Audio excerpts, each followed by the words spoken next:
This is unacceptable.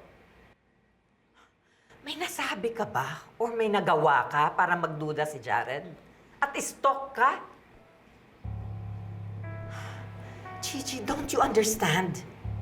If Jared suspects anything at all, it will undermine everything that we've worked for. Eh, tita, nakaka-nosebleed naman ho kasi kayo magalit eh.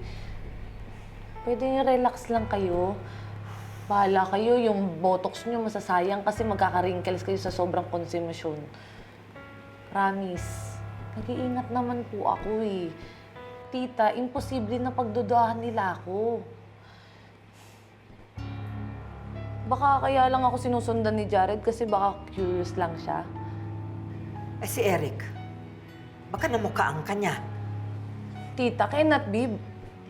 Baro 1 plus 1, walang ganun. Wala naman x-ray vision yung mata ni Eric para makita niya kung sino ako sa likod ng maskarang to.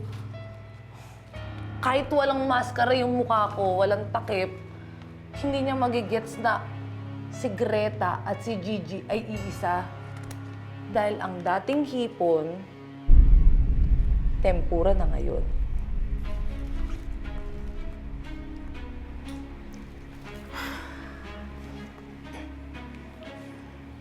Ang pinakamalaking advantage mo is your secret identity. Pagsuot mo ang mask na ito, ikaw si Greta V, hindi si Gigi Robles. So pabayaan mo muna na maging curious sila at maintriga para magkandara pa sila sa'yo. At pag nag-peak na ang interest nila, tsaka mo lang i-reveal ang new look mo under this mask para iisipin nila that you're giving them your trust by showing your face. Naintindihan mo ba? Klarong-klaro pa sa puwet ng baso, tita. Opo. Hayaan niyo, tita. Sa susunod, magdodoble ingat na po ako. Dapat lang. Ngayong napasok mo na ang elite squad, pwede ka nang mag-proceed sa next step ng plano natin.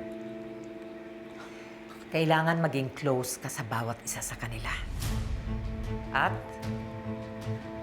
pasimple mo silang susulsulan at gagatungan laban sa isa't isa.